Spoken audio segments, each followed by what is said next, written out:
I go now or what? I wasn't looking, I'm sorry. I'm so sorry. So we're on right now? Is that what we're doing? I'm so okay. Okay, so. Oh my goodness. Okay, thank you, Jesus. Well, let's start out. Good morning, everybody. Good morning, Susan. It's so nice. Oh my goodness. It's so nice to be here this morning and see everybody here. And it's such a privilege to be asked to give the testimony of how I came to the Lord. But let's start off in prayer, shall we? Heavenly Father, I come before you in the name of Jesus. And the desire of my heart this morning, Lord, is to honor you, to glorify you, to magnify you. So I thank you, Lord, for the ability that you give me to speak clearly. And I open up, help me to speak clearly, Lord. I give it all to you in the name of Jesus. I thank you, Jesus. Well, grace, mercy, and peace to each person here from God the Father and our Lord Jesus Christ. Okay, so we have many, many testimonies. This is a testimony of how I came to Jesus. I did not grow up in a Christian home. My father was brought up as a Church of England altar boy. He came from a Catholic Church of England background. My mother had a Catholic background, although neither of them were practicing Christians. And they really didn't have a clue who Jesus was, truly. So when they married and they immediately began to start a family, they were moral people, but they were probably clueless as far as raising their children to know Jesus. That wasn't the center of their life. I think my father was very ambitious, and he had a good job. He was a pattern maker, a design engineer, a draftsman, and he worked for the Ford Motor Company. And he was a good man. He provided for his family. And my mother was a stay-at-home mom. That's what we call them now, but at that time, she worked before she met my father. She left school when she was 15, 16 years old, and that was the time back then in the 40s that they left school. 50s. They left school when they were 15, 16 years old. And this is in England, because I was born in England, Chelmsford, in the United Kingdom. It's about 30 miles from London. And they were good people, my parents. Good people in, as far as the world's opinion of people. They were good people. My father never drank, he never smoked, there was no bad language that we used in our home. He was very, very, well, I'd say he was a strict disciplinarian.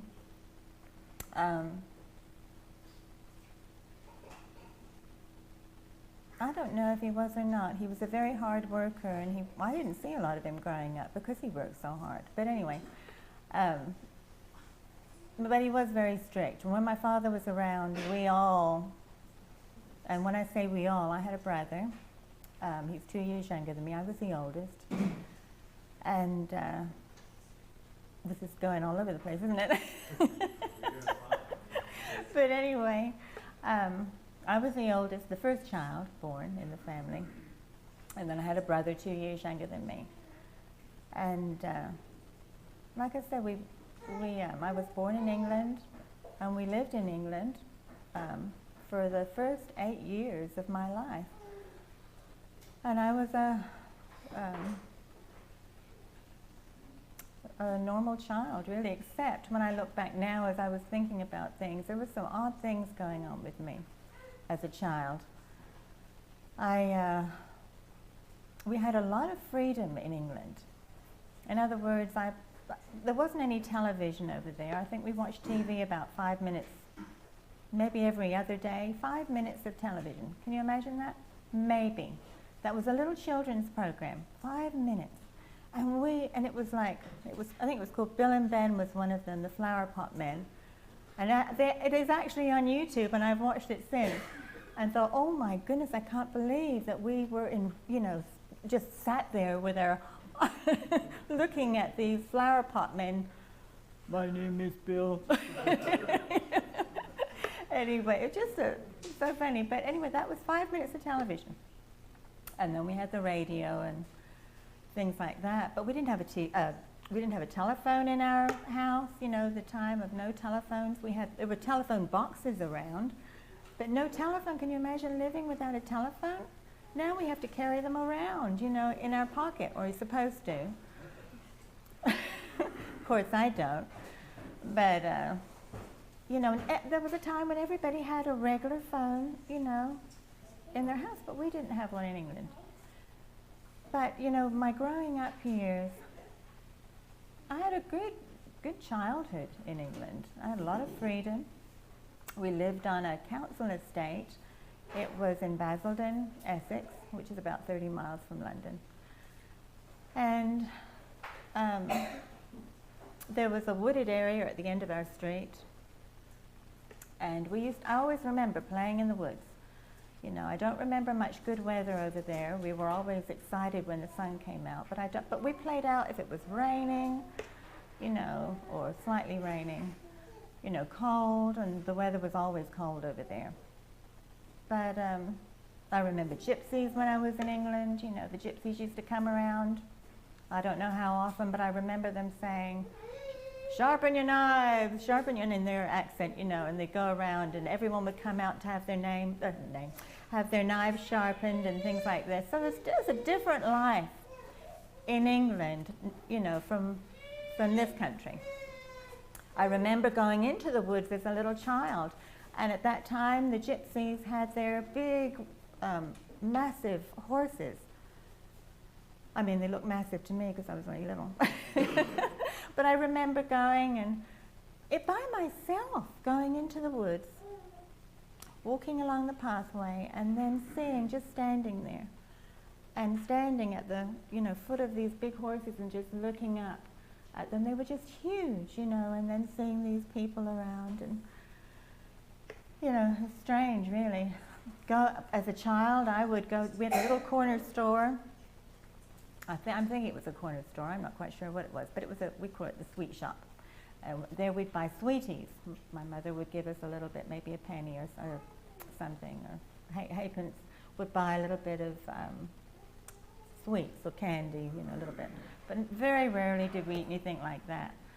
But I remember, even as a child, I was a little stinker, really. Although I didn't know that at the time. It was just, I was so quiet. And everything I did was kind of sneaky. I remember, for some reason or other, we used to play house in the woods. And all this junk that people used to throw out, we used to go ahead and try and build little houses with it. And it was so cold all the time, I would go ahead and I thought, we need some fire, we need some heat, So I would go, my mother kept a little bit of money on the mantelpiece, and I remember going up there and taking that money and going down to this little sweet shop and just standing there as a little child. I must have been about 5 or 6, okay, standing there and saying, my mother wants me to buy some matches for her to start the fire. Your mother? And I remember the woman looking at me, your mother? And going like this, yes. Of course I was lying. She didn't want me to buy any matches, but I wanted the matches so that I could start a fire in the woods. I mean, ridiculous things. Or going to school, Was that right or wrong? That was very wrong, but at the time I must have known it was wrong. But as long as I didn't get caught with anything, I felt like I was okay. And I was a good girl. And everybody looked at me And they all looked at me throughout my growing up years and thought, Susan is a good girl. Stephen, her brother, is a good boy. You know, they're nice children. They don't do anything wrong. But I was thinking back over my life and I thought, I did do things wrong. At 5 or 6 years old, as a child, my mother used to walk us to school, Swan Mead, and it wasn't elementary, I don't even know what they call it, the Swan Mead School. She used to walk me to school, okay? She would drop me off at that school, and I would go in like everybody else. Only for some reason or other, at one point in time, I decided that, well, I didn't like school. I remember that very clearly. I did not like school, so I thought, well, instead of going to school, I think what I'll do is I'll go ahead and not go to school. So my mother dropped me off at the front of the school, and I pretended to go in, and then took off, and there was a playground next door. For 3 days I did this. My mother took me to the school, and then I snuck off, and I went to the playground, and all day long for 6 hours. I played for 6 hours. I remember going and for 3 days. My mother also came. This is how as a child, she came in the afternoon to pick me up, and I would be there. Can you imagine a little child doing something silly like that? Was that right or wrong? It was wrong. It was very, very wrong. And I tell you, it was dangerous. It was dangerous. I remember looking at people in the park and la la la la la la la. And, everything was, what on earth I could have possibly done. But I do remember this, at the end of it. I remember laying down, there was like a little hillside, and down this little hill, I'm sure everything was totally different than what I'm thinking because I was so little. But the school, I remember seeing the school in the distance, and there was this this grass, and I was just kind of picking flowers. It must have been nice out, not pouring down with rain. But, and then just kind of sitting down there, and then I was looking, kind of spying on the school and seeing what was going on over there. And then my classmates came out, and they all pointed to me, "Oh, Mrs. Pugh, there's Susan." I took off running, Oh my goodness, what a child. Well, they found out. The school sent a note home, and I got in big trouble. But do I remember what kind of trouble I got in? No, I don't even remember getting a spanking. I must have, because my father and mother were not against spankings. So anyway, growing up here in England, that was what it was like as a child. I was sneaky. As long as I didn't get caught, I thought I was okay. So I was a very naughty child in a sneaky way. But then my father was very ambitious, and he wanted to go to the United States. So he wanted to get a job over in, I think he applied for jobs in the United States, in Michigan, because the Ford Motor Company was there. And he, had this ambition to leave England and go to this country. It's really their story. But anyway, but this affected us as children. I was 8 at the time. It must have been going on from the time I was 7. But he and my mother, they decided they were going to immigrate. So they got everything in order, and they said we were going to America. Well, to me, America at that time, I had no idea what America was, where America was. I thought it was Africa. And I thought there were natives in this country, and they all didn't wear clothes, and they were all running around killing people. And I remember thinking and talking to the other children, yes, we're going to that place where they're killing everybody, and and they're running around without your clothes on and stuff, and I don't know if we're going to make it. Anyway, when we did move, everything was different, obviously, and we came over to this country. It was Michigan. And Michigan's quite, can be quite cold, and lots of snow up there. But we must have gone in the springtime, maybe just before the end of school, for the summer would start, which was amazing to me. But anyway, they have 3 months off in this country instead of 6 weeks in England at that time. But anyway, came to this country, and everything was different. Everything looked different.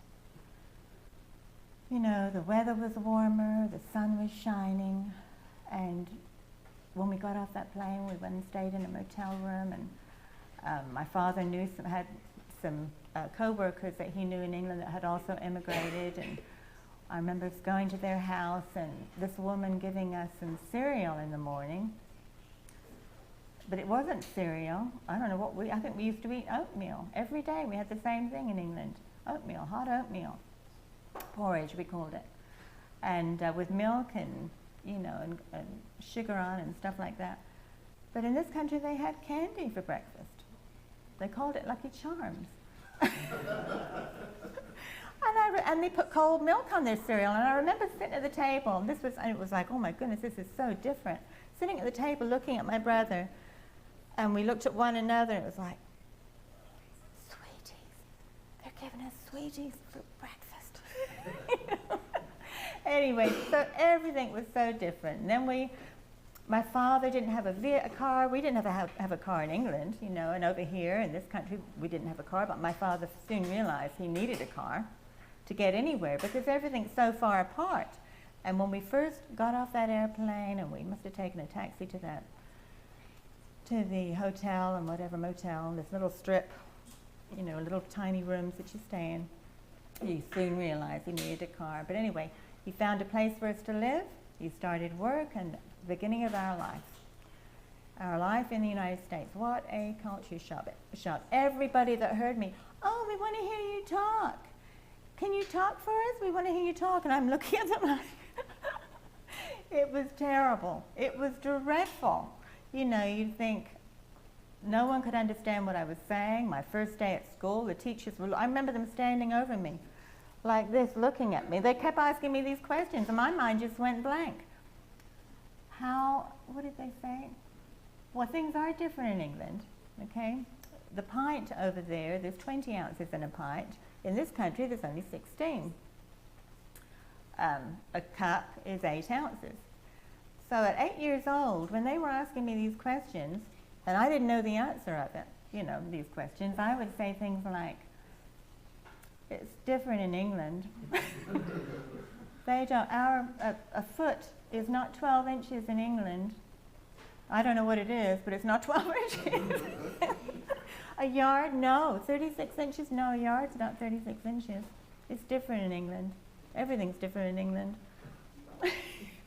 So anyway, in this country, I never had as much opportunity to do things wrong when I was younger. Our life was I never had the opportunity anymore just to go off. Everything was in a big neighborhood. Although there were woods, we weren't allowed to go there. So I didn't have the freedom when I came to this country as I did in England. So things were totally and completely different in Michigan. And I grew up there. We were there for a few years, went to school.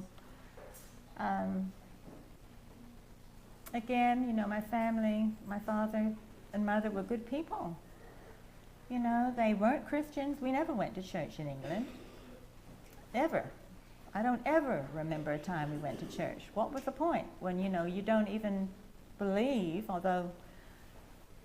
But anyway, so everything was kind of moral except for the fact that, there was no God.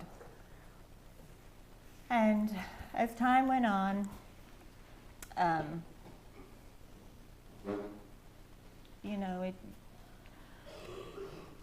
we just kept on going. There was catechism over in when we went to Michigan. Catechism was something I had no idea what that was, which is teaching the Catholic faith to children. I used to have to stay after school, and I don't know why I ever did that. It was the most boring thing to me. I didn't want to learn about anything like that. But at the time, it was absolutely meaningless. All of this stuff was meaningless. But anyway, as time went on, my father got settled in Michigan, and he was more ambitious, and we moved to Washington State. And I was so excited to move. Every time we moved, it was so exciting, seeing different things and going different places and experiencing all this different life that people lived. And every place was different. People were different. So we moved to Washington State, and I had good memories of that. But again, it's so funny, because catechism in Michigan Then we moved to Washington, and there's this family that supposedly are Christians, and they have a Bible study going on, and for some reason or other I have vague memories of them talking about Jesus, and but it didn't mean anything to me. And then even praying a prayer, there was something must have come up, and I prayed a prayer, and they said, you need to tell someone if you've prayed this prayer. So I remember going and telling a little girl in Washington, I've asked Jesus into my heart. Absolutely nothing. Knew nothing about what that meant. Nothing. It was absolutely meaningless. But again, I was about 11, 12 at that time. Then we moved again. And then we went to California. My father was really ambitious again, and he worked for Lockheed in California for 6 months. And California, I have nice memories of that, but again, I was just a child, 13 then. And then we moved from California, and no experience there as far as anything about Jesus in California. I don't have any memory of that. All during this time, like I said before, in England there was no TV. In this country, one of the biggest shocks over here was, the TV. You could turn the TV on, the Beverly Hillbillies, all of this, was Andy Griffith's show, and all these shows on television, and you could watch it for hours if you were so inclined. And because we didn't have the freedom in this country, as a child, I didn't have the freedom, what did we do growing up? We watched television. And I think television, on top of not having any real moral teaching, probably really influenced my life. So all life went on, and we went back to Michigan from California after being there for 6 months. And then back again, and back into school, and all this kind of stuff, reintroduced to friends that I'd left, and all that kind of stuff. From there we went to, after being there a couple of years, my father and mother thought, we don't want our children to grow up in Michigan where there's so much wrong going on, and I didn't see any of it, but we're going to take them away from this place, and we're going to go to Canada. And we're going to go to Windsor, Ontario. So we're going to move completely over there. So we were uprooted again, and we went to Windsor, Ontario. And this was when I was 16 years old.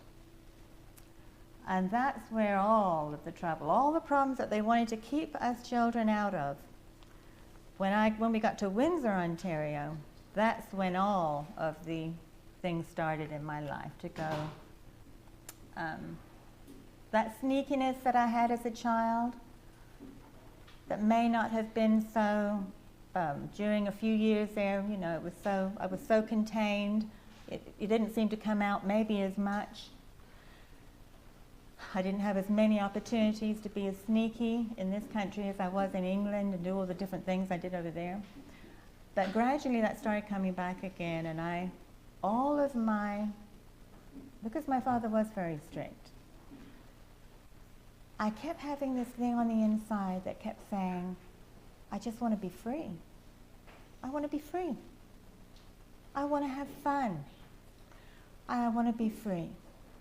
And freedom to me at that time in Canada meant no authority. No authority in my life. I would be the only authority in my life. And when we went to Canada, my parents put me in a Assumption High School, which was, I think they paid for that school. But anyway, I started going there, and they started teaching meditation, world religions, Catholic school. And as we were studying all these world religions, I thought, something? Because I want to be free. And you study Judaism, you study Islam, you study Christianity. Christianity meant nothing to me, absolutely nothing. But, I thought, Judaism, forget that one. If I'm going to have any religion, it's certainly not going to be Judaism with all their rules and regulations. then Christianity, that's completely out, because I've grown up supposedly as a Christian my whole life, and that's nothing. And then there was Islam, and forget that one, that's just a counterfeit anyway. Even not knowing anything, not knowing a thing, looking at the Islam religion, well, it's a copycat, for goodness sakes. These were my thoughts, okay, growing up. So, I thought, Buddhism, we studied that, Taoism, that's probably more for me. No requirements. All I have to do is just kind of like meditate. I thought, well, that's easy. We were even taught that in Catholic school by one of the priests there. You go ahead and you sit down, you sit down and you empty your mind and you just kind of meditate. Oh my goodness, in Catholic school, ridiculous. But anyway, while in Canada, I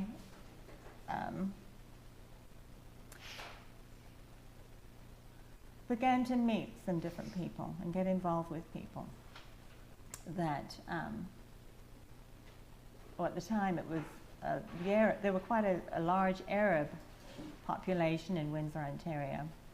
So I got involved with some of the people from Lebanon and different places like that. But anyway, and there was a war going on and they had fled their country. But anyway, got involved with people like that, and as a result of that, I stopped going to school. And, but I never told my parents. I just started this sneaky thing again and just stopped going to school. I would have fun all day long, and then at the end, when it's time to come home from school, I was actually riding my bike to school, then coming back at the right time, and I did that, I don't know how long I did that for. But anyway, the more I did this, the more trouble I got into. Well, something happened, and this was all going to be exposed. All of these lies that I had been telling my parents and all of the things that I was doing during the daytime, all of a sudden, it was going to come out into the light. So I thought, oh my goodness, I can't stay around for this. And I remember sitting outside this house that we lived in, new house, right across from a golf course. My father had done very, very well. We had done very, very well at providing for our family. And just kept, my whole thing was, I just want to be free. I want to be free. I'd ride for miles on my bike during that time. I don't want anybody telling me what to do anymore. I want to make my own decisions. And all I want to do is have fun. Fun, fun, fun, fun, fun. And when this came out, this was going to, come to light, all the things I've been doing wrong, I took off. One morning I got a few things together. I had a little bit of money, very little. And I looked at a map and I thought, well, you know something, I'm just going to leave. I'm going to leave, And I did. I went on my bike and I took off and I went to London, Ontario. Went by train with my bike, just took off. Didn't tell anybody because this was all going to come out in the open. So my father had always said, you want a job, you go knocking on doors, any restaurant or whatever, and I didn't have any problem ever getting a job. So I got to London, found myself a place to live real quick, and then went ahead. And I was a child, okay? I'm talking about a child doing this. And it was exciting. I thought, I never have to be told what to do by anybody. Again, I am now in charge of my own life. Well, my parents, because I had a bank account with very little money in it, but they traced me. They had the police out looking for me. They found me. And I remember them coming up. And all this time, I never thought about what this would do to them as a child, what my behavior, how that would affect my parents. My parents loved me. They loved me. By this time, I had a little sister, very little, Victoria, and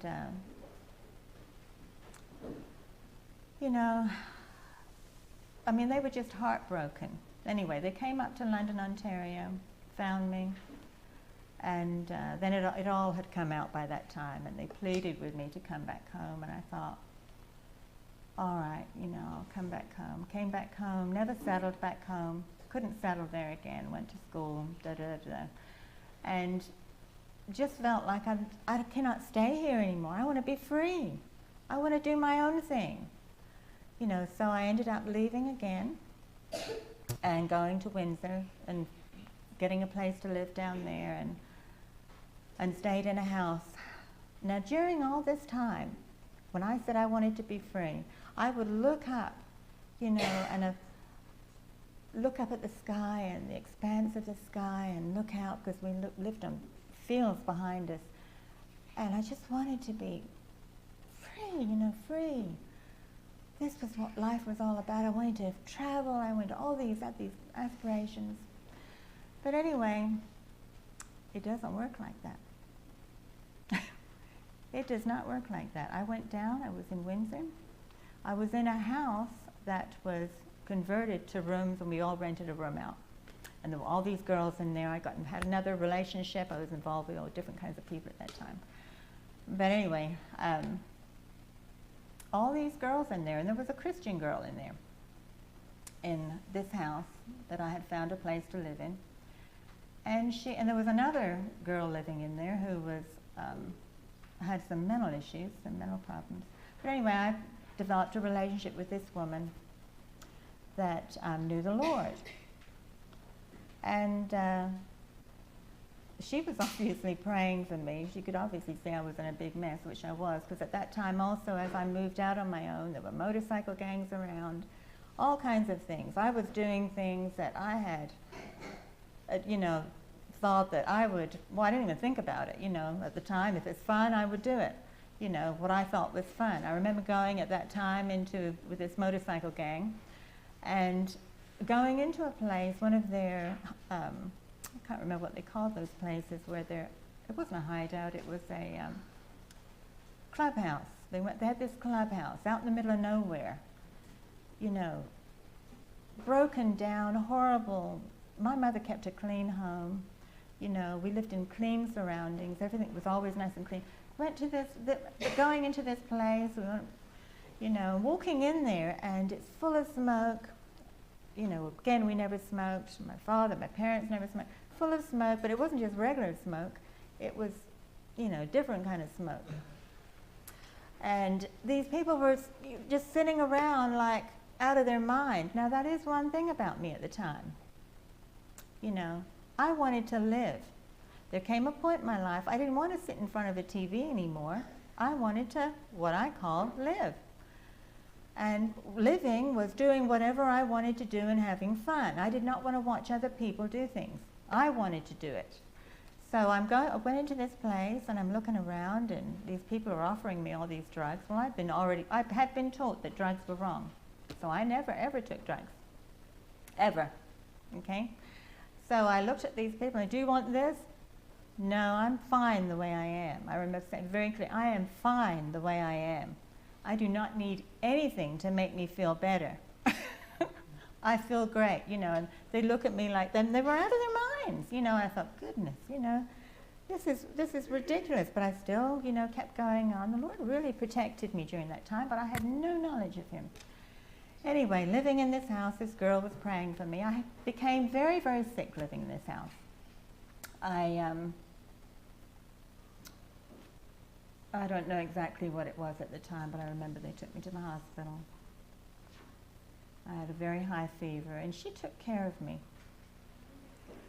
And as a result of that, her taking care of me, she asked me to go to this prayer meeting with her. And because she had, really taken care of me over those days, I felt obliged to go to this prayer meeting. And at that time, there was the Catholic charismatic movement was going on. And Jesus had become a reality had woken people up in the Catholic Church. And this is beyond me, I knew nothing. But I didn't even know what a prayer meeting was. But anyway, but here she was, she asked me to go. So I went with her to this prayer meeting. And they were all singing these choruses. And there were some people from the Catholic school that I had gone to that I recognized, some of the priests there. And but they were jumping up and down, and at the time praising the Lord, and I had never seen anything like that ever. And I walked in, and I'm thinking, these people are crazy. And everyone was hugging one another. We weren't a hugging family to start with. We never grew up hugging.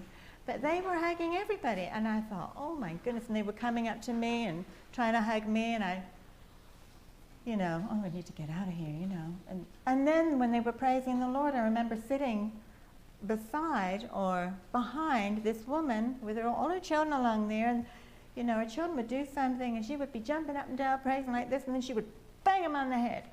Be still, And I'm thinking, even my parents wouldn't do that. It was not a good experience. But anyway, and they kept saying things like, "Do you know Jesus?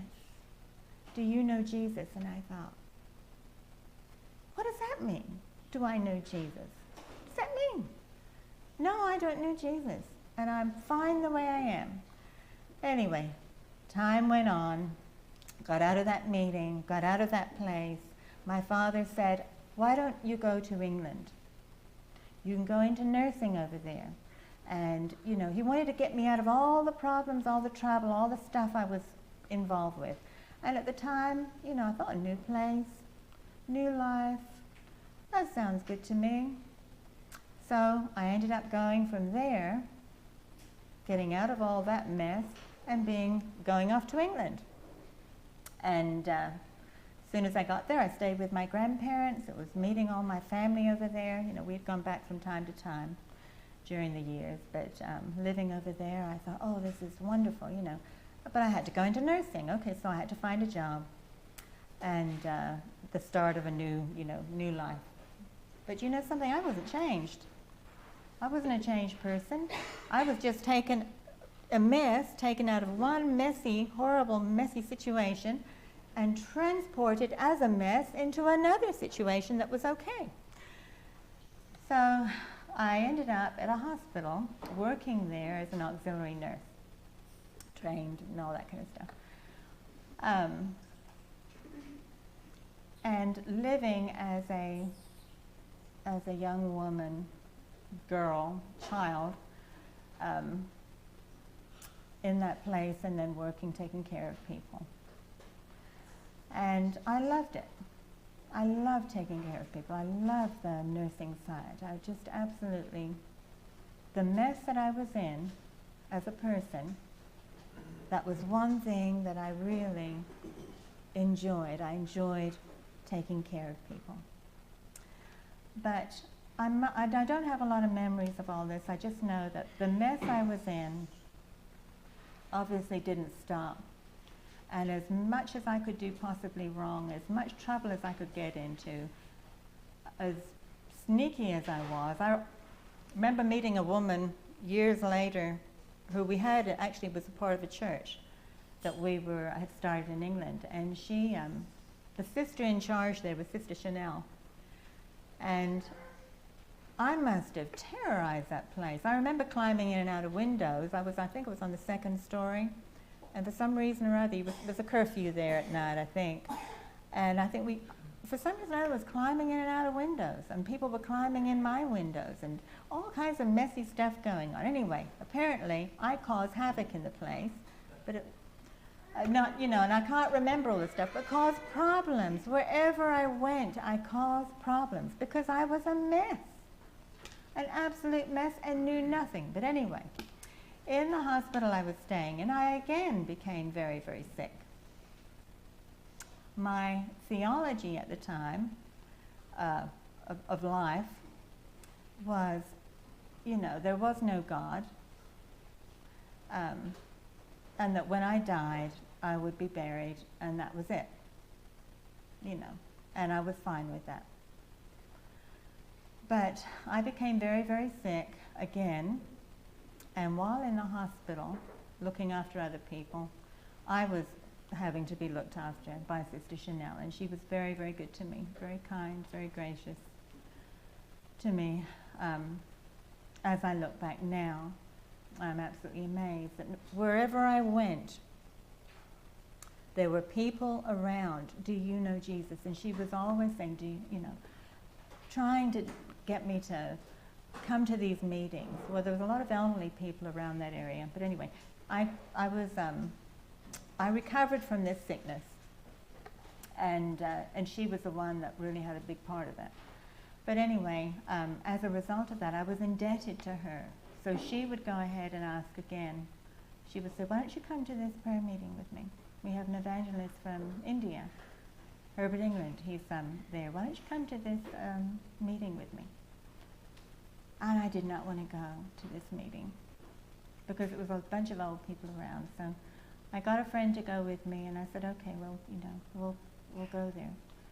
And at that meeting, I was very lonely in England during that time. After going there, nobody around, just being by myself, and there wasn't as much fun in that area. But anyway, I remember going into that meeting and sitting there, and this man, Herbert England, talking, and he, at the end, sharing his life in India, and then at the end giving a salvation prayer for salvation. He said, I want you to pray this prayer after me. So I went ahead and I prayed the prayer. And at that time it was a Jesus come into my heart.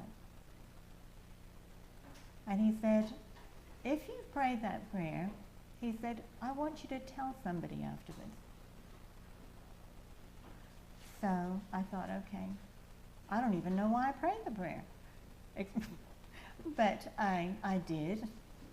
And I went outside after the meeting was over. And this was a life-changing thing for me. I went outside and I said to the person that I was with, I prayed that prayer. I asked Jesus into my heart, into my life. And I remember standing there and going, oh! I was just shocked. He's real. Oh my goodness, there's a God. He's real. And I mean, it was like, oh my God, he was so real. I thought, I never had, from that point on, there was no excuse with me that there was not a God. I could not say that. I knew there was a God and Jesus was his son. I didn't know anything else. I knew that Jesus was real. And I had asked him in. And everything seemed to change at that time. But because I had been such a naughty girl, I was thrown out of the hospital. They threw me out, and it's terrible. But I couldn't understand at the time. I thought, I'm a good girl. Why would they throw me out of the hospital? And I always thought like this. I came from a good family. I was a good girl. I was not a bad girl. But of course, people were looking at my life and they could see that I was not a very good girl, not a very nice girl. But anyway, from there I had to go back and, live with my grandparents for a time. And I wrote a letter to my parents who were in the United States. They had moved back to Michigan. And so I sent them a letter over, and then they sent me a letter, and our letters crossed in the mail. The letters that I received from them as I was living with my grandparents there for a few weeks was that their lives had drastically changed. Jesus had come into their lives. And I'm reading this letter, and they sent me all these tracts, and about Jesus and about how,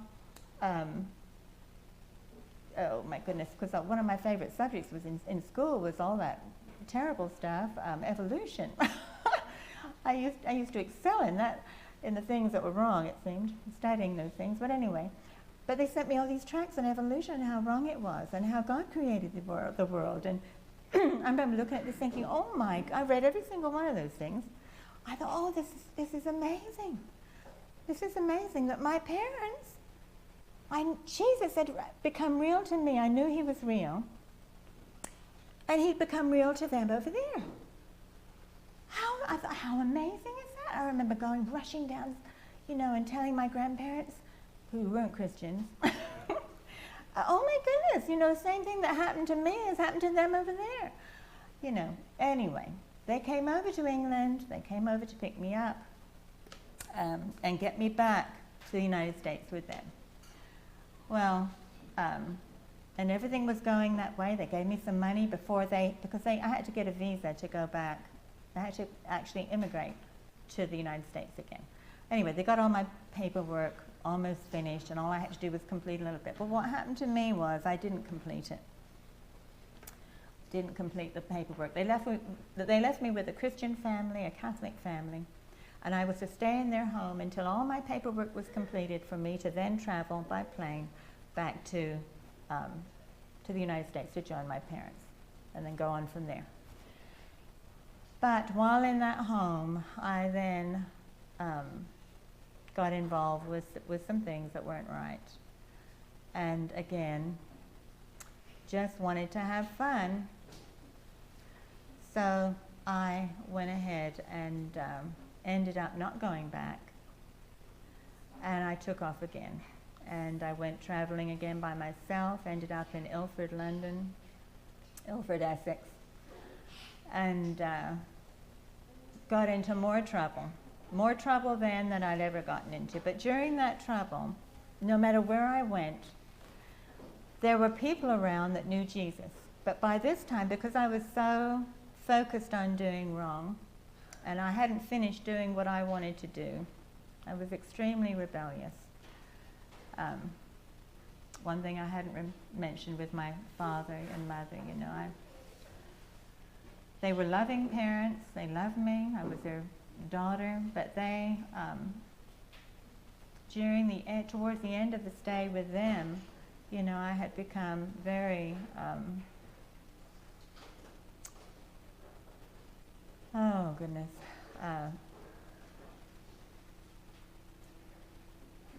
outspoken. I had no love in my heart for my mother and father. I had become very cold on the inside towards them. But anyway, because sin always produces, it never goes back. Jesus is the only one that paid the price completely for sin. If you do something wrong and that sin is not confessed, and you don't turn away from that, sin always produces more sin. Things always get worse. They never get better. And so progressively, that's what happened to me. So as I went off again and had my fun, did whatever I wanted to do, I got into a worse and worse state. Things got worse and worse for me. And I got worse. On the inside, I remember being so hard. And at that time, I knew, although I knew Jesus, I said, I don't want you in my life. I'm not finished yet. Can you imagine saying that to God Almighty? I don't want you in my life. I'm not finished doing what I want to do. I knew him. I couldn't talk to him. I knew he was there. And he was right there. I knew God was real. I knew Jesus was his son. And I knew that I did not want him. And it seemed like everything I tried to do, having fun, I always saw it as him, messing things up for me. Always messing things up. So, in the end, I remember, because I used to smoke at that time, which is a very bad thing. But anyway, I remember, and I had asthma. But I hadn't had an asthma attack in years. But I remember I was getting ready to go out and have fun, and had this asthma attack. And I remember saying to the Lord, you are not going to spoil my fun. You are not going to spoil my fun. I am going out and I am not having this asthma attack. And you know what happened? That asthma attack went completely. It left, and I went out. That asthma attack was not from the Lord, but I was so determined so determined that I was going to do what I wanted to do, and I was on a path of total destruction, because the people I had gotten involved with, they'd been really bad people before. These people were on a totally different level of bad. And so things got progressively worse and worse and worse. Anyway, I ended up getting into another house with a bunch of girls, and while there was all kinds of dreadful things going on because people were involved with the occult, and they heard voices in their heads. And I remember one girl in particular. This is truly amazing. She was a school teacher, and she had these voices constantly talking. She was totally tormented all the time because she had been involved in the occult. Well, being tormented, you know, I knew the answer was Jesus. I knew that if she turned her life over to Jesus, he would set her free. I didn't want freedom, but I thought, I knew the answer for her was Jesus. And at that time, there was a man going around. His name was Trevor Deering, and he was a minister in the Church of England. And this girl, who was absolutely tormented, I remember being downstairs. I had a room downstairs. Let me say this, I was very lazy and very messy and very dirty at that time. But anyway, I was in this room, and I heard this banging on the ceiling. Bang, bang, bang, bang. And she comes running down the stairs, knocks on my door like this, and I think I'll go to the door. What's going on? What's the matter? She said, I don't know. She said, objects are just flying around the room. She said, they're flying around the room. You know, and I'm thinking, and my bed keeps coming off. Well, I could hear the bed coming off the floor. Bang, bang, bang, bang. And I'm thinking, goodness, this girl needs help.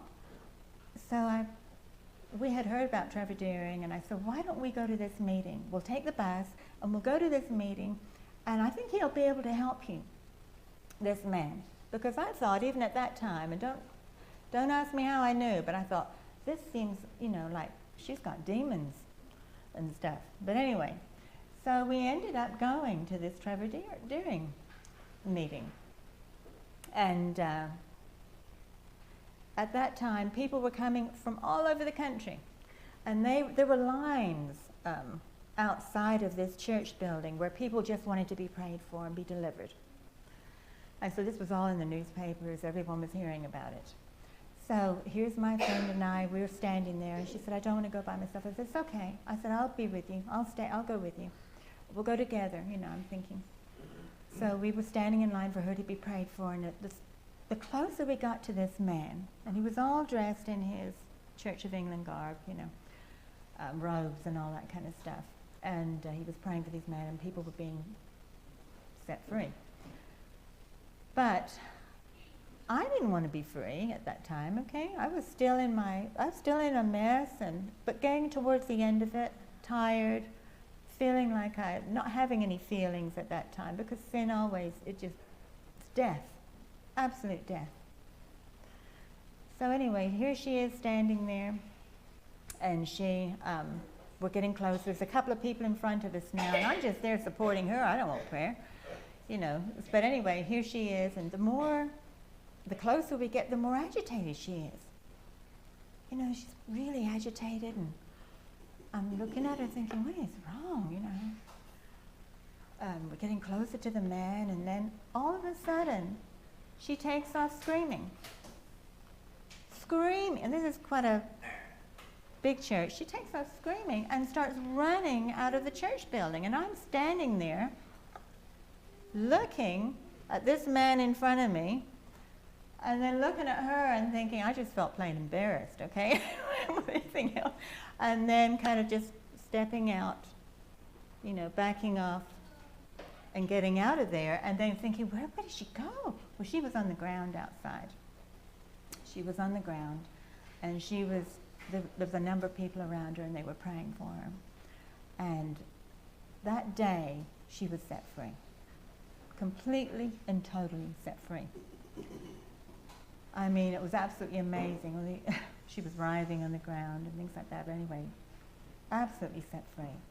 Her whole life turned around. And she'd become totally committed to Jesus. And that's all she could talk about, was Jesus from that point on.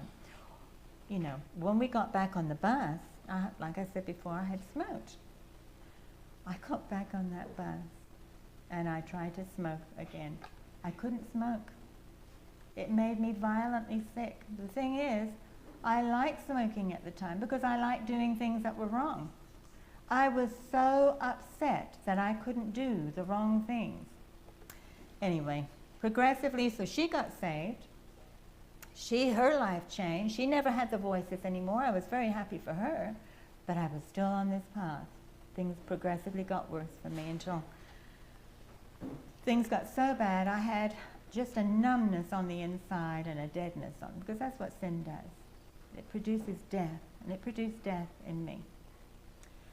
And I got so low, and my parents, again, ended up coming back to England.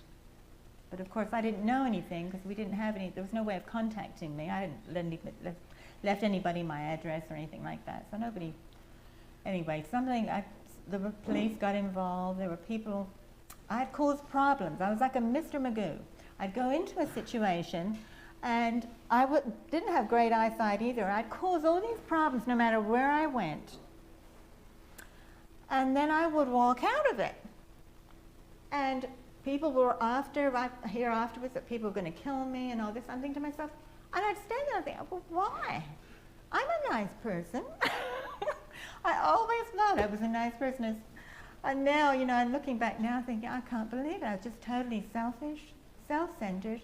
All I wanted was fun, seeking freedom. But, freedom is not being free of authority. Freedom is not being free of authority.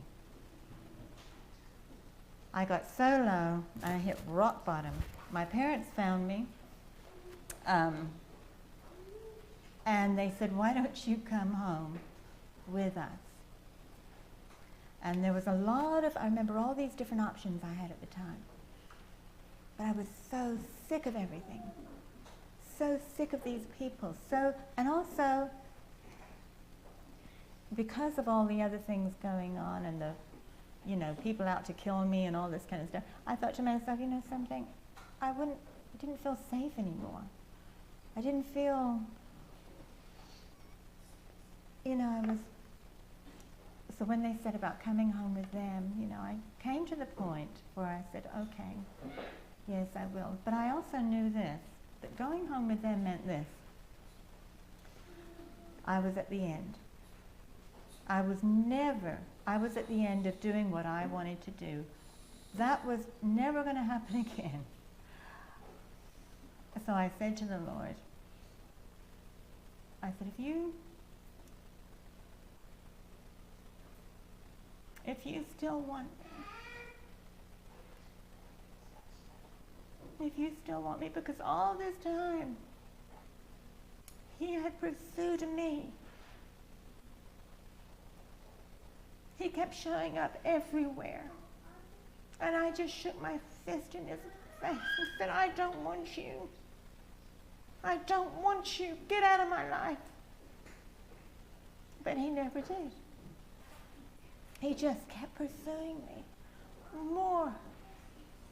No matter where I went, there were always these people around talking about Jesus. Couldn't get away from them. No matter what country I was in, they were everywhere. So I came to the end, and that was it. You can have me. If you want me, you can have me. And he wanted me.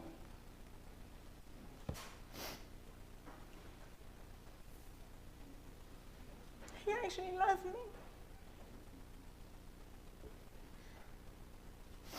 But I was someone that did not deserve his love. I didn't deserve his mercy. I didn't deserve his kindness. I certainly didn't deserve his forgiveness. But he forgave me. He forgave me of everything. And he made me clean. He made me completely and totally clean.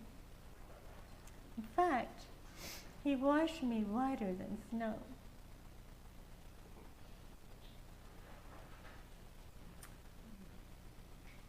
He gave me a new heart, and he changed me. He changed me. And that was something from that time when I said, because I've always been all out for whatever, I did. It was 100%. So when I came to the end of myself, it was 100% for Jesus. And he knew that. He knew that if he could keep me alive, he would have me 100%. And that's what he has. He has 100%. I've never gone back. I've never thought anything different. There's nothing in this world that has any appeal to me. Any appeal. There is nothing that I want to do to displease him. He has been so kind and so gracious to me, so good to me. He ended up getting me back, and that was a struggle, getting me back to the United States with my parents. And thank you, my darling. He ended up getting me back, and the Lord did. And of course, he's changed. He changed me. I knew he changed me. I knew, that my life then belonged to him. But you know something? There was a lot of growing. We all have a lot of growing to do. But when I got back, I'd never heard anything about forgiveness, okay? I'd had a lot of anger, resentment, bitterness on the inside of me. I never forgave anyone in my entire life. For anything. But that's one of the first things that he impressed on me and taught me, basically, was forgiveness. How I had to forgive all those people. Of course, I had done some terrible things, but, I had to forgive. I had to release all those people. So I began to do that. I began to pray for these people that had hurt me over the years. And all this anger and resentment and bitterness and hatred that I had built up on the inside of me, I began to forgive. I began to pray for these people. My father, who I'd been so rebellious, so rebellious to him, because I was rebellious against all authority, hated authority, thought that was what was holding me down all those years. My father, I remember us going, I was living at home at that time, new Christian, new life. My parents were new creatures in Christ Jesus. Everything had changed for them. Everything had changed for me. There was an excitement. The Lord had so much in store for us as a family, and we didn't know what the Lord was going to do, where the Lord was going to take us. It was people, all our family, all over the world. It was so exciting now. But, we have a lot of changing to do. And obeying authority, I knew the Lord had put my father in authority over me. But I had an opportunity to do something, go out with someone, go somewhere. And I remember I said to my dad, I said, this person has asked me out to go somewhere, I said, do you think that would be okay? We were walking through a store at the time. Would you think this would be okay, Dad, if I did this? He looked at me. He looked sick. looked sick to his stomach. He said, I don't think that would be a good idea. I do not think that would be a good idea if you did that. I looked at him and I said, okay, I won't do that then. I won't do that. The look of shock on my father's face, because all of a sudden now he has a daughter that is actually going to listen to him and do what he says. I went back home and I lived under my parents' authority for as many years as I was away from their authority, and submitted to them. So, and then the Lord took me from there. But the Lord changed my life completely and totally. I'm so thankful to Him for revealing Himself to me, for pursuing me. And I've never, ever looked back. I've never, ever had a thought of doing anything different than giving Him 100%. Ever. There's nothing nothing in comparison to Him. Anyway, that is it. Bless the Lord.